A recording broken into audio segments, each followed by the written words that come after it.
Hello friends, आज हम बनाएंगे जोधपुर की प्रसिद्ध मिठाई जो कि अब विश्व प्रसिद्ध हो चुकी है, मावे की कचौरी। जोधपुर की मावे की कचौरी का स्वाद वाकई अलग और हटकर होता है। बाहर से जोधपुर आने वाले लोग मावे की कचौरी खाए बगैर नहीं जा सकते और तो और खाने के बाद में कचौरियों को पैक करके ले जाना भी नहीं भूलते। तो ये खासियत है यहाँ की कचौरियों की। अगर आप भी इस तरह से कचौरी बनाएंगे तो खाने वाले यकीन नहीं करेंगे कि घर पर बनाई है इतनी लजीज मावा कचौरी। तो चलिए चलते हैं किचन में और बनाते हैं जोधपुरी मावा कचौरी।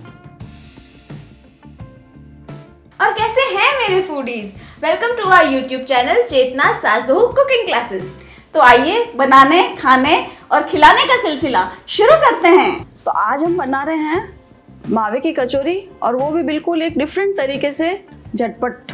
तो इसके लिए मैं सबसे पहले केसर भिगोऊंगी, क्योंकि जब तक चाशनी बनेगी हमारी तो केसर में अच्छा रंग आ जाएगा।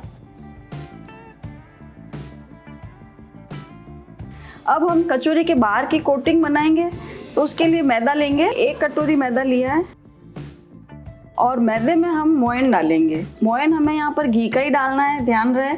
यहाँ मैं 2 टेबल स्पून मोयन डाल रही हूँ। मोयन हमें इतना डालना है कि आसानी से ये मैदा मुट्ठी में आ जाए। एक बार अच्छे से हिला लेते हैं इसको। ये कचौरी देसी घी के मोयन में और देसी घी में फ्राई करेंगे तो ये बहुत बढ़िया लगती है। ये जोधपुर की कचौरी की खासियत ही यही है। मुट्ठी ले रहे हैं, लेकिन ये पूरी मुट्ठी नहीं बन रही है, इसमें थोड़ा सा घी मुझे कम लग रहा है। जितना मोयन इसमें अच्छा होगा ना, उतनी कचौरी बढ़िया क्रिस्पी बनेगी। एक बार हमको इस मोयन को बहुत अच्छी तरीके से मिक्स करना है। इसमें मैदे के एक एक पार्टिकल में जो है मोयन अच्छे से रम जाना चाहिए। तो इस तरह से हम ये दोनों हथेलियों के बीच में भी इसको ऐसे कर सकते हैं। और अब ये देखें आप, ये अच्छे से मुट्ठी बन गई इसकी। मोयन हमारा परफेक्ट है और मोयन सारे मैदे में भी अच्छी तरीके से रम गया है। तो अब हम इसमें धीरे धीरे पानी डालते हुए आटा गूंदेंगे। जैसा हम पूड़ियों का आटा लगाते हैं, रोटी के आटे से थोड़ा सा सख्त आटा लगाएंगे।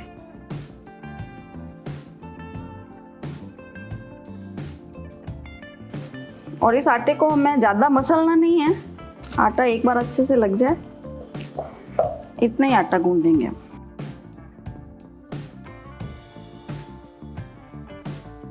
आटा गूंद गया है और इसको हम 10 मिनट के लिए ढक करके छोड़ देते हैं। अब हम बनाएंगे चाशनी। तो चाशनी के लिए यहाँ पर मैंने ये 1 कप शक्कर ली है, आधा कप इसमें पानी डालेंगे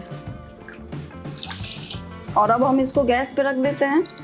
शक्कर पिघल जाए इतना ही हम गरम करेंगे। अब हम कचौरी के अंदर स्टफिंग जो मावे की भरेंगे उसकी तैयारी करते हैं। तो इसके लिए मैंने यहाँ पर ये 1 कटोरी मावा लिया है। अब यहाँ पर मैं इंस्टेंट तरीके से कचौरी बनाऊंगी। तो ये मावा जो है, हमने मलाई से घी बनाते वक्त जो मावा पीछे बच जाता है उससे हम कचौरी बनाएंगे।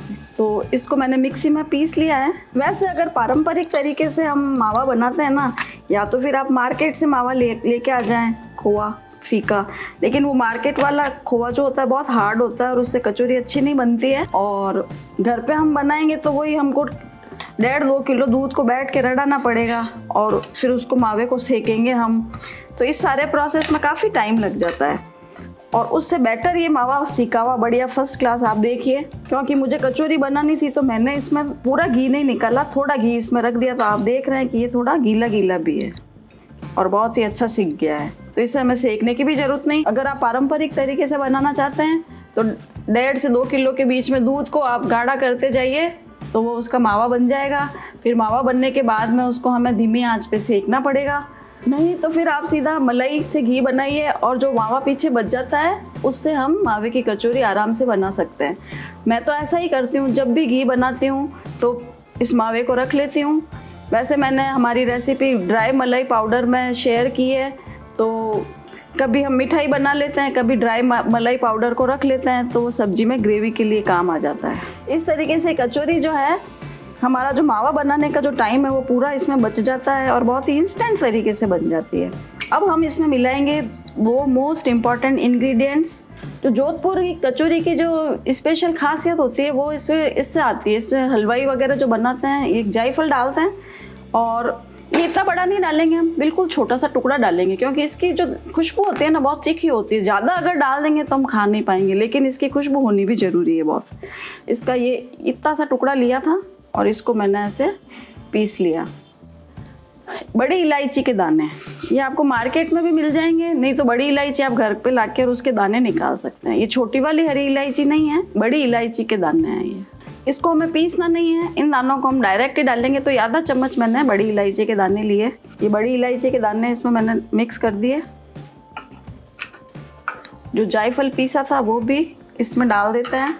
और ये मैंने बादाम की कटिंग और कुछ पिस्ता कटिंग करके रखी थी, वो भी हम डाल देंगे। मैंने यहाँ पर पिस्ता और बादाम की कटिंग डाली है। और अब हम इसमें थोड़ी सी पीसी हुई शक्कर डालेंगे, 2 चम्मच शक्कर मिला दें। अगर आप घर पे मावा बना रहे हैं ना, तो मावे को पूरा ठंडा होने के बाद में शक्कर मिलाना। आप गरम गरम मावे में हम शक्कर नहीं मिलाएंगे। मलाई पाउडर से बनाया तो ठंडा ही है, तो ठंडे में हमने पीसी हुई शक्कर मिला ली और थोड़ा सा इलायची का पाउडर। इन सबको अब अच्छी तरीके से एक बार मिक्स कर लेते हैं। बहुत ही बढ़िया स्टफिंग बन गई है हमारी।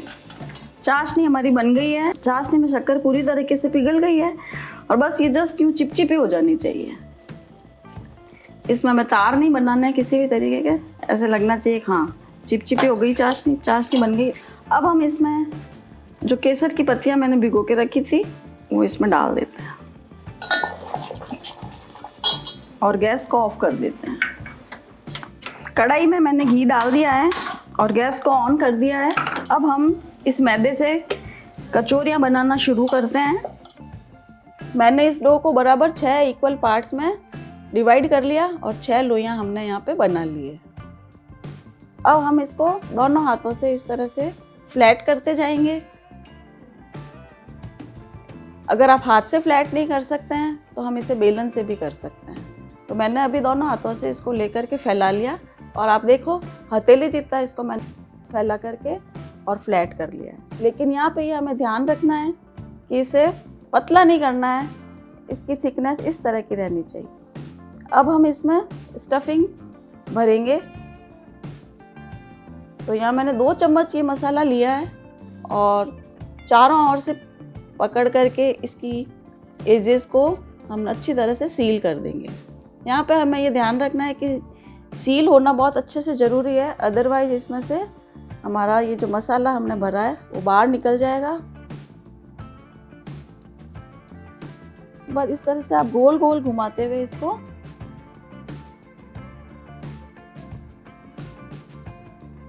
और यहीं पे दबा दें और फिर से एक बार अच्छे से चेक कर लें कि कहीं से कोई क्रैक तो नहीं आ रहा है और वापस फिर से हम हाथ से दबा के कचौरी का शेप दे देंगे।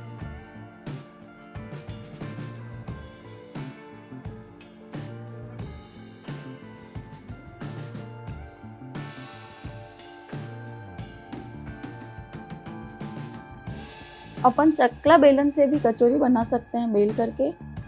और बेलते समय हमें ध्यान रखना है कि इसकी एजेस को पतला करना है। आप देख रहे हैं मैं किनारी किनारी को पतला करूँगी और बीच में से इसको मोटा रखना है। तो अब मैंने इसको हथेली के आकार का बेल लिया है। इसमें भी अब हमने 2 चम्मच स्टफिंग भर दी और आप देखो इनकी एजेस को पकड़ पकड़ करके इस तरह से चारों तरफ से पकड़ के इनको मिला लेंगे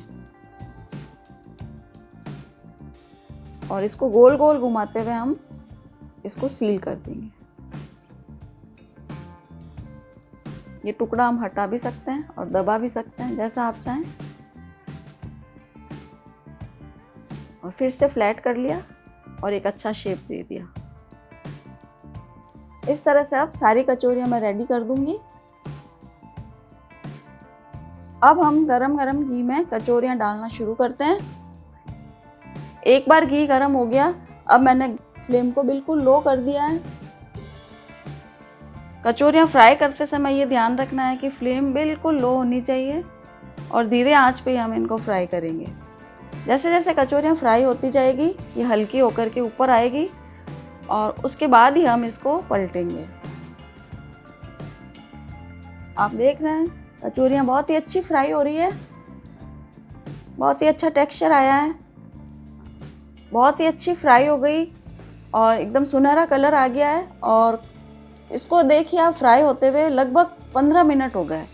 पूरा मैंने इसको धीरे आंच पे फ्राई किया है और बहुत ही अच्छी कचौरी बनी है। इनको हम निकाल लेते हैं।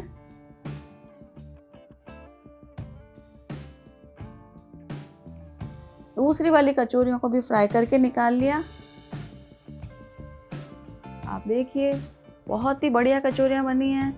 ये देखिए आप इसका टेक्सचर देखिए, बहुत ही अच्छी फ्राई हुई है और बहुत ही बढ़िया क्रिस्पी और अंदर से मुलायम।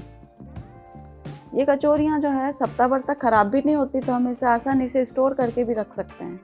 अब मैं आपको कचौरी को सर्व करना बता रही हूँ।